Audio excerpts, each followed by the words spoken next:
할렐루야. 우리 옆사람 행사 나오셨습니다. 사랑하고 축복합니다. 오늘 말씀의 제목은 소문이 감정으로라고 하는 그런 제목으로 말씀을 함께 묵상하고자 합니다. 우리는 가끔씩 다른 나라로 아주 어릴 때에 입양되었다가 이후에 수십 년이 지난 후에 다시 부모를 만나게 되는 그런 장면을 TV를 통해서 가끔 보곤 합니다. 최근에 꼬꼬무라고 하는 프로그램을 아시죠? 꼬리에 꼬리를 묻는 그날 이야기가 꼬꼬무입니다.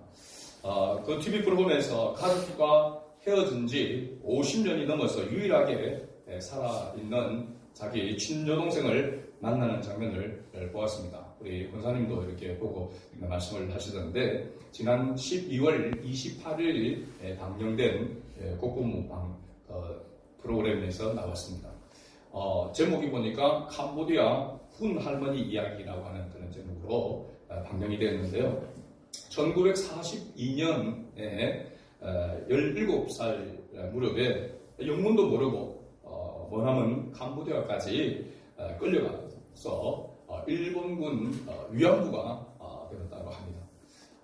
거의 한 20명, 30명 정도 그렇게 갔다고 하는데, 전쟁이 1945년에 전쟁이 이제 끝나지 않습니까? 그 전쟁이 끝날 쯤에 일본군들이 그 위안부들을 증거를 남기지 않으려고 대부분 다 죽였다고 합니다. 그때 기적적으로 이 훈 할머니는 살게 되었는데, 그 생존을 위해서 고국으로 오고 싶도 올 수 없는 그런 상황이라 캄보디아에서 살 수밖에 없었다고 합니다. 그리고 세월이 흘러서 우여곡절 끝에 고국에 있는 고향을 생각하게 되고, 그 고향에 자기 가족을 찾기 위해서 이렇게 한국으로 와서 그 고향을 찾기 위해서 헤맸는데, 원래는 인천 쪽으로 이렇게 붙어서 여기에서 바닷가 쪽, 바다가 보이는 그런 마을을 찾았는데, 우리 여기 지역과 멀지 않는 마산 가기 전에 진동, 그 진동면이 자기의 그 고향임을 알게 되었고, 가서 보니까 그 옛날에 어려부터 생각났던 그 고향 마을임을 알게 되었습니다. 그런데 그곳에는 이미 자기 가족, 피부치들은 아무도 살고 있지 않았다는 겁니다. 그런데 이 지역의 지방에 있는 신문 기자가 이 부분에 대해서 관심을 가지고 이 가족을 찾아서 만날 수 있도록 해야 되겠다라고 이렇게 여러 가지 방으로 알아보는 가운데 이 훈 할머니의 친여동생이 경남 합천에 살고 있다는 것을 알게 되었습니다. 그래서 서로 찾아가서 이렇게 해서 만나게 됐는데, 제가 봐도 딱 닮았더라고요, 보니까. 그러니까 서로 보자마자 동생도 언니라고 이렇게 부르고, 그 훈 할머니는 우리나라 말을 잊어버렸더라고요. 생존을 위해서 그렇게 했다고 합니다. 그래서 유전자 검사까지 한 결과 정확하게 친자매임이 이렇게 밝혀졌습니다. 그러면서 서로 끌어안고 오는 모습을 보았습니다. 50년이 지난 그 가운데서 정말로 기구한 그런 운명으로 이렇게 가족이 상봉하는 그런 모습을 보면서 참 마음이 안타깝기도 하고 또 뭉클하기도 하고 그랬습니다. 오늘 우리가 읽었던 본문을 보면은 이스라엘 지도자였던 모세도 가족이 헤어졌다가 다시 만나는 장면이 오늘 본문 내용에 나옵니다.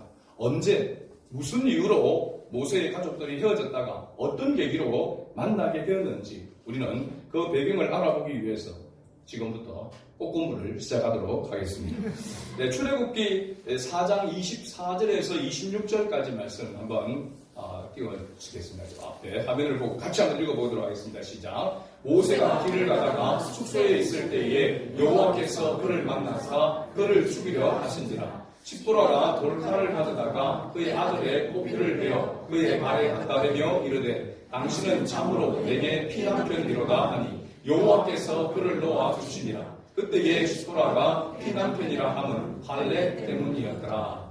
아멘. 출애굽기 4장에 나오는 모습을 보면은 4장 1절부터 해서 그 모습을 배경을 보면은 하나님께서 이 미디안에 피난을 왔던 피신하고 있던 그 모세를 부르시고 그 모세를 다시 이스라엘 백성들을 애굽에서 이끌어내기 위한 지도자로 세우기 위해서 하나님께서 이적을 베푸셔서 하나님이 어떤 하나님인지 너와 함께할 하나님이 어떤 하나님이신지를 기적을 이렇게 통해서 보여주었습니다. 모세는 자기가 생각해도 그럴 만한 인물이 되지 못한다라고 하는 것을 잘 알고 있었습니다. 그래서 못 간다, 저는 입술이 둔합니다, 못 갑니다 하는데 하나님은 계속해서 내가 너와 함께 하겠다. 나와 너와 함께하는 하나님은 어떤 하나님인가, 어떤 능력을 가지고 있는 하나님인지에 대해서 계속해서 보여준 것입니다. 그래서 이제 모세도 더 이상 버틸 수가 없고 이제는 또 자기 마음에 어떤 확신이 있어서 이제 애굽으로 가는 그런 가운데 있었습니다. 결단을 해서 정말로 하나님이 함께 하시고 이 능력의 하나님이, 기적을 베푸시는 하나님이 나와 함께 하신다면 제가 가겠습니다 라고 이제 결단하고 애굽으로 가는데 갑자기 여호와께서 모세를 죽이려고 하신 것입니다. 아니, 부르신 건 또 뭐고 또 계속해서 가라고 기적을 보여주고 이적을 나타내신 것은 또 무엇이며 갑자기 나타나서 이제 가려고 하니까 자기를 죽이려고 한단 말이죠. 그 죽이려고 했던 그 이유가 바로 오늘 이 본문의 말씀 가운데 있습니다. 바로 출애굽기 4장 24절에서 26절을 보면은 그 이유가, 하나님께서 모세를 죽이려고 했던 그 이유는 바로 할례를 받지 못했기 때문에 할례를 행하도록 하기 위함이다 라고 하는 것을 이야기를 하고 있습니다. 십보라가, 모세의 아내 십보라가 어떻게, 제가 이 본문 말씀을 묵상하고 생각해봐도 이 십보라가 어떤 큰 믿음이 있어서 또 하나님께서 어떤 계시의 영을 주가지고 계시의 말씀을 주가지고 이런 행동을 했는가? 전혀 그렇지 않다라고 하는 것을 알 수 있습니다. 아마도 막 어떤 자기의 의지와 상관없이 이와 같은 행동으로 할례를 행했다라고 하는 것을 알 수 있습니다. 그러면서 모세의 아내 십보라가 돌칼을 가져다가 그 아들의 포피를 빼어 모세의 발에 대며 이렇게 말합니다. 당신은 참으로 내게 피난편이로다 라고 이렇게 말을 하죠. 그리고 26절에 그렇게 하는 설명을 하고 있습니다. 26절을 보면 여호와께서 그를 도와주시니라. 그때에 십보라가 피난편이라 함은 할례 때문이었더라 라고 그렇게 설명을 하고 있죠. 여호와께서 사명자로 부르신 모세를 죽이려 했던 이유가 바로 할례 때문이었다라고 하는 것을 성경은 분명하게 기록하고 있습니다. 우리나라에서 이 할례는 하나님께서 택한 이스라엘 자손이라고 하는, 바로 하나님의 자손이라고 하는 징표로 남자의 표피를 빼는 할례를 행하도록 한 것입니다. 그래서 이것이 바로 언약 백성의 증거로 삼으셨다라고 하는 것입니다. 근데 이 증거가 없으면은 하나님과 상관이 없는 사람이다, 백성이다 라고 하는 것이죠. 어떻게 모세의 아내 십보라가 이것을 알고 할례를 직접 행하였는지 알 수가 없습니다. 당시 모세의 아내 이 십보라는 하나님으로부터 직접 계시를 받은 그런 말씀도 없었습니다. 이방 여인으로서 어떻게 보면 애굽에서 살인죄를 범하고 거기에 있으면 죽을 수밖에 없으니까 미디안으로 도망온 사람, 남자, 바로 이 모세를 십보라가 만나서 결혼을 한 것 아닙니까? 제가 가만히 생각해 봤습니다. 어떻게 이 십보라가 모세와 쉽게 결혼을 했을까 하면 생각해보면 모세는 애굽에서 어떤 위치에 있었습니까? 왕자에 있었습니다. 그래도 왕자로 있었으니까 옷을 입고 있는 것이나 또 얼굴이나 이런 것들을 볼 때에 서울에 있는 핸섬한 오빠가 시골 온 겁니다. 시골 구석에 온 거죠. 시골 청년들이 난리가 난 거죠. 보지도 못했던, 지금부터 보지도 못했던 그런 핸섬한 남자가 나타난 거란 말이죠. 그러니까 아마 십보라가 첫눈에 반했을 수도 있을 것입니다. 그래서 어쨌든 이 십보라와 모세가 결혼을 어떨결에 하게 된 것입니다. 제가 이렇게 어떨결이라고 이렇게 이야기하고 이렇게 말하고 있는 것은 십보라가 어떤 강건적인 힘에 의해서 지금 할례를 행하였지만 자기의 의지나 어떤 신앙심으로 이렇게 하는 것이 아니라고 하는 것을 말하고 싶은 것입니다. 이것은 할례를 행한 후에 그가 모세에게 한 말, 행동을 보면 알 수가 있습니다. 그가 포피를 베어서 모세의 발에 갖다 대며 이렇게 말했습니다. 당신은 참으로 내게 피난편이로다. 여기 피난편이라고 하는 말은 바로 피를 보게 하는 남편이라고 하는 뜻입니다. 그러면 뉘앙스를 볼 때에 이 시보라가 모세에게 그 아들들의 포피를 베어서 모세의 발에 갖다 대면서 당신은 참으로 나의 피난편이다. 피를 보게 하는 남편이다. 라고 할 때에 눈물이 글썽글썽하면서 정말로 내가 당신을 잘 만났다. 이런 그런 마음으로 당신은 참으로 나의 피난편입니다. 이렇게 했을까요? 아니면은 갖다 대면서 당신은 내게 참으로 피난편입니다. 이렇게 했을까요? 첫 번째일까요? 두 번째일까요? 본문을 보면 전자인 같으면은 제가 이걸 이야기할 필요가 없겠죠. 틀림없이 후자였을 것입니다. 이를 악물면서 그죠? 내가 잘못 만났다. 내가 눈이 삐었지. 그냥 겉만 보고 멀쩡하게 애국에서 와서 멀쩡한 그 모습만 보고 내가 내 발등을 찍은 것이다. 이런 그런 마음으로 지금 원망에 섞인 그런 마음으로 이 표피를 발에 갖다 대면서 당신은 나의 참 피난편이로다. 피를 보게 하는 남편이다. 라고 그렇게 지금 이야기를 하고 있단 말이죠. 왜 그러냐면 이 시보라는 이방면입니다. 지금 미디안 제사장 이도로의 아들입니다. 그죠? 이런 시보라는 하나님에 대하여 여호와께 대한 그런 신앙이 정립되어 있지 못한 그런 가운데 있습니다. 어떻게 보면 이방신을 섬기고 있는 그런 사람이라고 할 수 있습니다. 그런데 어떤 경우든지 모르는지 이렇게까지 하면서 자식들, 아들들의 그 피를 보게까지 하면서 내가 당신과 살아야 됩니까? 이런 지금 태도를 보여주고 있는 것입니다.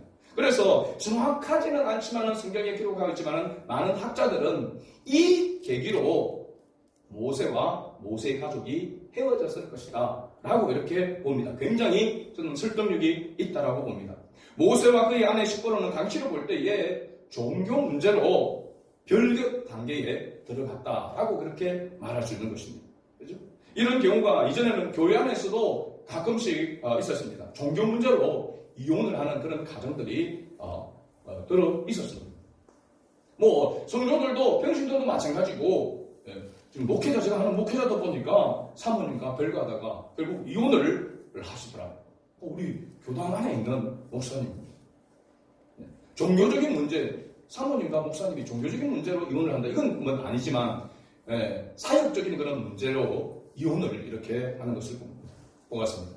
그러니까 서로 부부가 되어져서도 또 신앙인이 되어져서도 서로 간의 신앙이 맞아야 되고 함께 협력해서 한 곳을 바라보면서 나아가는 그런 부부, 그런 가정이 되어야 한다라고 하는 것을 알 수 있습니다. 오늘 우리 청년들이 많지만은 여러분들이 믿음의 배우자를 만나도록 위해서 기도해야 될 줄로 믿습니다. 더군다나 또 믿음의 배우자를 만났다 하더라도 같이 같은 신앙을 가지고 그죠? 같은 믿음의 성숙을 이루면서 가야 한다는 사실입니다. 대부분은 보면은 여자가 아내가 먼저 예수를 믿고 대부분의 신앙이 좋습니다. 그러고 난 다음에 남편을 교회로 데리고 오는 경우가 대부분입니다. 그죠? 그리고 보면은 버티고 버티다가 우리 교회도 있죠. 버티고 버티다가 끌려서 떠밀려서 이렇게 나오게 됩니다. 그래서 나중에 또 신앙이 또 성숙되어져 가지고 좋은 믿음의 가정으로 이렇게 세워지는 것을 봅니다. 그런데 이런 경우보다도 더 힘든 경우가 있는데 어떤 경우냐면 남편이 신앙을 가지고 있는 겁니다. 남편이 신앙을 먼저 가지고 있고 아내가 신앙을 가지고 있지 못하는데 그 아내를 전도하기 위해서 교회를 데려오는 것은 남편을 데려오는 것보다 한 10배가 더 힘들답니다. 그러면 남자들보다 여자가 더 세다는 것입니다. 그죠? 서로 남편과 아내가 같이 신앙을 가지고 함께 교회를 섬긴다고 하는 것은 엄청난 큰 은혜요 복인 줄로 믿습니다. 한 곳을 같이 바라보면서 함께 믿음이 성장해서 함께 주님을 바라보면서 하나님을 경외한다고 하는 것은 굉장히 복이라고 하는 것을 우리는 알아야 될 줄로 믿습니다. 자, 믿음의 배우자를 만나고 믿음의 배우자가 하나가 되어서서 하나님을 바르게 섬길 수 있는 그런 모습이 되는데 모세의 가정은 그렇지 지금 못한 상태입니다. 종교적인 그런 문제로 인해서 헤어지고 이제 헤어졌다가 다시 만나는 장면이 오늘 이 18장에 기록되어 있는 것입니다. 본문 1절을 우리 다시 한번 읽어볼까요? 본문 1절을 같이 읽어봅니다. 모세의 장인이며 미디안 제사장인 이드로가 하나님이 모세에게와 자기 백성 이스라엘에게 하신 일, 곧 여호와께서 이스라엘을 애굽에서 인도하여 내신 모든 일을 들으니라. 아멘. 여기 모세의 장인, 미디안의 제사장 이드로라는 사람이 등장하게 됩니다. 이 미디안 족속은 이 미디안은 지금의 팔레스타인 지역에 유대 그 광야 지역에 주로 많이 거주하고 있는 베두인들 들어보셨죠? 베두인 양떼를 치면서 이렇게 사는 그런 그 장막을 지금도 치면서 옮겨 다니면서 사는 이 베두인들의 조상이 미디안이라고 얘기하는데 이 미디안은 그러면 어떻게 나왔는가라고 이렇게 보니까 이 미디안은 아브라함의 후처, 아브라함이 노년에 후처를 거두게 됩니다. 그 사람 이름이 누굴까요? 거두라입니다. 거두라. 그죠? 후처를 거두게 되는데 그 여인 이름이 거두라라고 하는 말입니다. 그 거두라가 낳은 아들이 6명이 있는데요. 그 중에 4번째 아들이 미디안입니다. 자, 왜 이런 이야기를 하냐면 이 미디안도 결국 따지고 보면은 아브라함의 후손 가운데 있다라고 하는 것입니다. 그죠? 아브라함의 후손 가운데 있습니다. 그래서 여호와 하나님, 여호와라고 하는 분에 대해서 그들도 계속해서 어떻게 보면 전설처럼 전혀 내려오는 그 이야기를 듣고 막연하게 알고는 있었습니다. 그러나 또 다른 신을 섬기고 있는, 그래서 미디안의 제사장이라고 하는 것은 하나님을 섬기는 제사장이 아니라 자기들의 신을 섬기는 제사장이라고 하는 것입니다. 그죠? 그런데 하나님에 대하여 그렇게 낯설지는 않다는 겁니다. 왜? 올라가서 조상에 보면은 아브라함과 연결되어 있기 때문에 그렇습니다. 그래서 하나님과 낯설지는 않지만은 하나님을 경외하지는 않은 바로 이런 사람의 대표가 되는 인물이 바로 오늘 여기에 나오는 미디안 제사장 이드로라라고 하는 인물이라고 할 수 있습니다. 그런데 그가 막연히 알고 있던 여호와에 대한 그 소문을 오늘 들으니라. 오늘 1절 끝부분에 보니까 들었다라고 이야기했습니다. 듣고 막연하지만 여호와 하나님을 알고 믿고 알고 있는 그런 상태에 있습니다. 이런 케이스가 여호수아 2장에도 보면은 나옵니다. 여호수아 2장 보면 여호수아가 여리고에 정탐꾼을 보내게 되죠. 그 정탐꾼을 보내는데 정탐꾼이 왔다는 것이 발각됩니다. 그래서 그 정탐꾼들이 한 집에 들어가서 피신하게 되어지죠. 그 정탐꾼을 숨겨준 여인이 누구였습니까? 기생 라합이었습니다. 라합. 근데 그 기생 라합도 그 정탐꾼들과 이야기하는 내용에 보니까 기생 라합은 여호와 하나님에 대해서 소문을 듣고 알고 있었다고 했습니다. 그래서 그 여호와 하나님에 대하여 소문을 잘 듣고 어떻게 보면은 이 라합은 믿고 있었다고 할 수 있습니다. 그래서 자기가 목숨을 바꾸는 그런 상황 속에서 정탐꾼을 숨겨준 것입니다. 바로 이 소문을 들었다라고 하는, 여호와에 대한 소문을 들었다고 하는 것, 바로 이 이드로 제사장도 마찬가지였다라고 하는 것을 알 수 있습니다. 더군다나 이 미디안 제사장 이드로는 자기 사위가 모세잖아요. 모세와 자기 사위와 관련되어져 있었기 때문에 이 소문을 듣고 그냥 흘러보내지 않고 귀담아 듣고 있었다라고 하는 것을 알 수 있습니다. 더군다나 이 모세가 이끌어낸 이스라엘 자손들이 지금 어디에 머물고 있는 겁니까? 바로 여호와의 산에 가까이 머물고 있었다는 사실입니다. 그러면 모세가 하나님 앞에 부르심을 받았던 곳이 어디였습니까? 바로 이 여호와의 산이었습니다. 호렙산이라고 하고 시내산이라고 하는 여호와의 산이었습니다. 여기까지 이스라엘 자손들을 모세가 이끌고 온 것입니다. 그래서 홍해를 가르고 애굽 사람을 죽이고 애굽 왕 바로 왕을 이기고 이스라엘 자손들을 그 노예의 손아귀에서 구원을 내어서 여기까지 왔다라고 하는 그런 소문을 들었기 때문에 미디안 제사장 이드로가 자기 딸 시보라와 그의 외손자 둘, 게르솜과 엘리에스를 데리고 여기에 오게 된 것입니다. 그러면서 모세가 그렇게 이야기합니다. 6절에 보니까 네 장인 나 이드로가 네 아내와 그와 함께한 그의 두 아들과 더불어 네게 왔노라. 이 소식을 듣게 됩니다. 그리고 모세가 나가서 그의 장인 이드로를 맞이하게 됩니다. 이 맞이하면서 장인에게 절을 하게 되어지죠. 그리고 그에게 입맞추고 그들이 서로 문안하고 함께 장막에 들어갔다라고 이렇게 이야기합니다. 제가 이거 보면서 좀 특이하다라고 하는 그런 생각이 들었습니다. 모세와 모세의 장인, 지금 모세가 이 미디안 장인 그리고 자기 아내 시보라와 그의 가족들과 헤어진 지가 어느 정도 되는가, 그 기간이 이렇게 보니까 이스라엘 백성들이 출애굽할 때에, 출애굽할 당시에 보면은 6월절을 지키고 출발을 했습니다. 그죠? 그러면 6월절 후에 지금 여기까지 여호와의 산에까지 올 때에 얼마나 시간이 걸렸냐? 3개월의 시간이 걸렸습니다. 3개월째가 되었습니다. 정확히 날짜로 따지자면 며칠이냐면 50일째가 됩니다. 50일째. 왜냐하면 6월절부터 시작해가지고 49일이 지나서 50일째가 되는, 이스라엘의 절기로 보면 어떤 날이죠? 오순절이 되는 거예요. 오순절. 굉장히 이것도 의미가 있습니다. 그죠? 그런 것을 다 이야기하자면 시간이 길기 때문에 50일 만에 만났습니다. 그런데 모세와 모세의 장인이 만나서 모세가 장인한테 절을 한다라고 하는 것, 충분히 이해가 됩니다. 그 다음에 절을 하고 나면은 누구와 입맞춤을 해야 됩니까?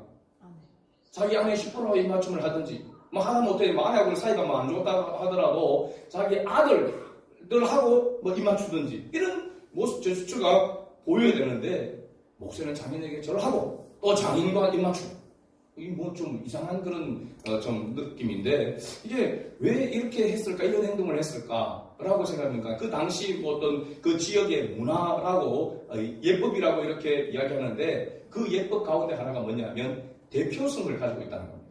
그 가족의, 그 사람의 대표성을 가지고 있는 사람이 바로 이드로라고 하는 것이죠. 그래서 모세가 이드로 장인이지만 이드로에게 절을 하고 이드로와 입맞춤을 했다라고 하는 것입니다. 모세는 계속해서 자기 장인과 함께 장막에 들어가서 그동안 여호와께서 역사하신 일들을 간증합니다. 모세의 간증을 들은 그의 장인 이드로가 완전히 확 달라지는 그런 모습을 봅니다.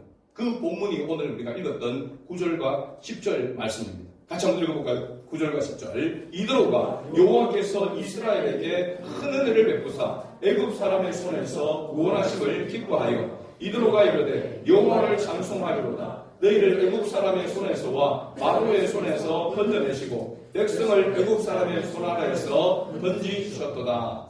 아멘. 요즘 말로 하면은 이 이드로가 모세의 간증을 듣고 소문으로나 듣던 그 이야기를 모세 자기 사위의 입을 통해서 직접 간증을 듣고 그야말로 은혜를 만당으로 받은 것입니다.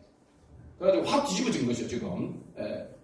그죠? 소문으로 들었던 하나님을 여호와에 대하여서 그 하나님의 놀라운 능력과 역사를 이제 자기 사위 모세를 통해서 직접 듣게 되어지게 되고, 여러분, 듣는 것으로만 끝이 아니라 모세가 지금 뭘 보여주고 있습니까? 이스라엘 자손들을 바로 이끌고 인도에 되어서 여기까지 온 그 모습을 이드로가 보았다라고 하는 것입니다. 그러니까 이드로는 믿지 않을 수도 없고 그냥 믿어지게 되는 것입니다. 믿어질 수밖에 없는 것입니다. 우리가 신앙을 가지게 되는 부분이 바로 이와 비슷합니다. 유행입니다. 복음을 듣고 긴가민가 하다가 그 복음을 어떤 사람을 통해서 정말 하나님과 함께하는 하나님의 역사를, 기적을 보면서 경험하게 될 때, 간접이나 직접으로 경험하게 될 때에 하나님이 그 머리로만 듣고 있던 하나님, 그 하나님이 지식으로만 알고 있던 그 하나님이 믿어지게 되는 역사가 일어나는 겁니다. 아멘. 이 믿음은 하나님의 그래서 선물인 것이죠. 내가 믿어야 되겠다 해서 믿어지는 것이 아니라 믿어져 버리는 것입니다. 바로 이런 모습이 이 미디안 제사장 이드로의 모습 속에서 나타나고 있는 것이죠. 이것이 복음의 능력인 줄로 믿습니다. 아멘. 이런 경험이 우리에게 필요한 줄로 믿습니다. 그래서 모세의 장인이 이렇게 고백합니다. 11절 같이 읽어봅니다. 이제 내가 알았도다. 여호와는 모든 신보다 크심으로 이스라엘에게 교만하게 행하는 그들을 이기셨도다 하고. 여기 이제 내가 알았도다, 이 안다라고 하는 것은 그냥 귀로만 들었던 그 알이 아니라 경험적인 알을 이야기하고 있습니다. 경험적으로. 그래서 확신하고 있는 것을 보게 되죠. 그러면서 나타나는 반응이 바로 뭐냐면 여호와를 찬송하고 여호와를 높이는 그런 고백을 하고 있는 것을 봅니다. 이게 바로 그리스도인의 모습입니다. 우리가 예수가 그리스도이심을 알게 되어지고 믿어지게 될 때에 우리에게 첫 번째로 나타나는 반응이 바로 뭐냐면 하나님을 찬송하는 겁니다. 예배하는 것입니다. 예배하고 싶은 마음이 일어나게 되는 것입니다. 그래서 아직까지도 예배하고 싶은 마음이 마음속에서 일어나지 아니하고 억지로 끌려 나온다면 아직까지 하나님을 듣기만 듣고 경험하지 못한, 확실하게 믿어져 버리는 이 은혜를 아직까지 가지고 있지 못하다고 할 수 있습니다. 그래서 이러한 믿음을 받도록, 이런 믿음을 가질 수 있도록 하나님 앞에 기도해야 될 줄로 믿습니다. 그래서 예배의 자리로 나가고 싶고 하나님을 찬양하고 싶은 그런 마음이 속에서 막 불같이 일어나는 그런 은혜가 있는 사람이 진정한 그리스도인 줄로 믿습니다. 그리고 12절에 보니까 은혜를 받은 모세의 장인 이도로는 번제물과 희생제물을 하나님께 가져왔습니다. 바로 이러한 모습이 우리가 그리스도인, 진정한 그리스도인이 되었을 때에 나타나는 모습과 너무나도 일치합니다. 또한 모세의 형 아론과 이스라엘 모든 장로가 와서 모세의 장인과 함께 하나님 앞에서 떡을 먹으리라, 함께 식사 교제를 나누는 것을 봅니다. 바로 이러한 모습은 예수 그리스도로 말미암아 구원받은 하나님의 사람들이 장막은 바로 오늘날로 교회 공동체를 이야기하고 있습니다. 그 교회 공동체에 들어와서 교회 공동체의 일원이 되어 하나님을 예배하는 그 모습과 정확하게 일치한다는 사실입니다.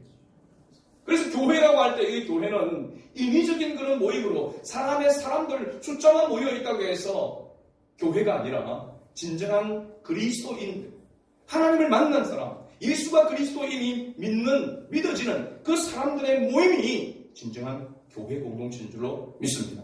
아멘. 말씀을 맺고자 합니다. 오늘 우리 그리스도인들은 주의 복음을 전해야 될 책임과 의무가 있다라고 하는 것을 말씀을 통해서 깨닫습니다.